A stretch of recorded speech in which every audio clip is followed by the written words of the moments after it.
Welcome back to week 3 of The Power of Markets.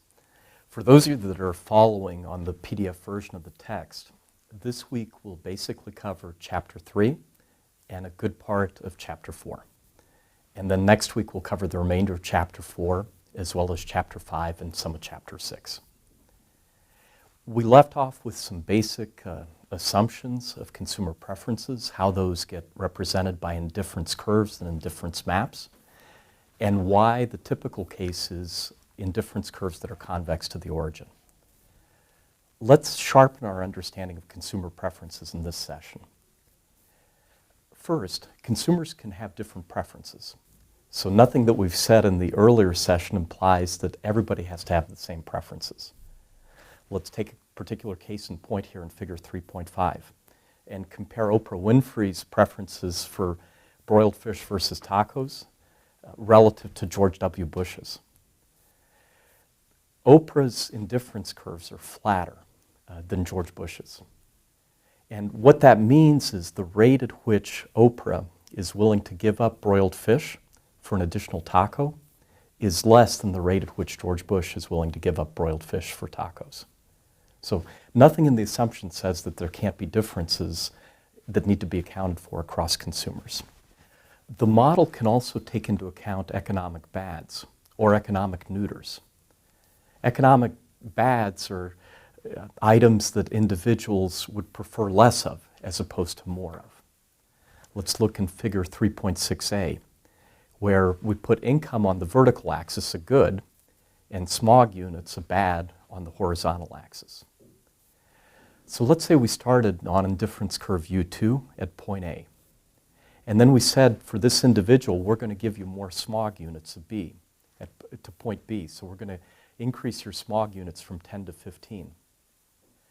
To keep the consumer on the same indifference curve, that same level of happiness, we would have to give him more income from $50 to $80 to ensure that satisfaction remained the same.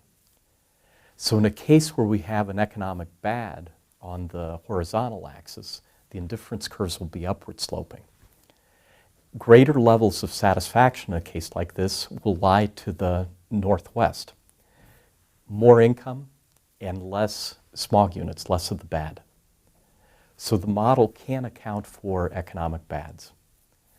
Let's look at a case of economic neuters. Most people, unless you live in Mongolia, don't really care about how many days of sunshine there is in Mongolia. So let's look at a case where income, a good, is on the vertical axis again, and an item, a neuter good, is on the horizontal axis, days of sunshine in Mongolia. For an individual that starts at point A, and we give her more days of sunshine in Mongolia, 3 per week, let's say, it would do nothing to her satisfaction level. So for a neuter good, indifference curves will be horizontal if that neuter good is on the horizontal axis. Greater levels of utility lie straight north because, again, on the horizontal axis, it's a good that doesn't do any good or any harm for you one way or the other. There are certain goods, again, we assume that convexity is the norm, but there are certain goods that there may be perfect substitutability between them, that we don't observe diminishing marginal rate of substitution. Let's take a case for an individual that might be interested in consuming just nickels and dimes, 5-cent pieces in the US currency and 10-cent pieces. For most consumers, unless you account for the greater bulkiness of nickels, for most consumers, we're perfectly happy having 2 times as many nickels as the same amount of dimes. So for an individual, if they have 2 nickels on indifference curve U1, it's just as good, and no dimes, it's just as good as having 1 dime and no nickels. Having more of both, though, is better. So higher indifference curves, again, lie to the northeast. 4 nickels, no dimes, is just as good on indifference curve U2 as 2 dimes and no nickels. But it's better than indifference curve U1. So where you can perfectly substitute in preferences, a certain amount of one good is just as good as another amount of another good, and that rate doesn't change, then we'll have straight line indifference curves. The opposite extreme is where you have a sharp kink, a sharp change in curvature, and that occurs with perfect complements. Case in point is, let's say we're interested in consuming water. And to consume water, we need this perfect match between hydrogen and oxygen atoms. Because water molecule is H2O, it's two atoms of hydrogen, one atom of oxygen. We need that perfect 2-for-1 bonding to get the good that we want, water. Indifference curve U1 has a sharp kink at point A. The marginal rate of substitution has a sharp change at that point.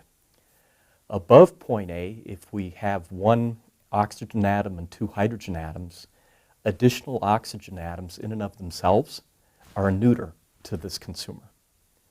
Likewise, to the right, if we have one oxygen atom and we add more hydrogen atoms, they do no good to this consumer. We need that perfect match to be able to produce greater satisfaction. Again, for perfect complements as perfect substitutes, higher indifference curves to the northeast indicate greater satisfaction. So indifference curve U2, which has a sharp kink at D, where there are 4 hydrogen atoms and 2 oxygen atoms, is more satisfying than indifference curve U1.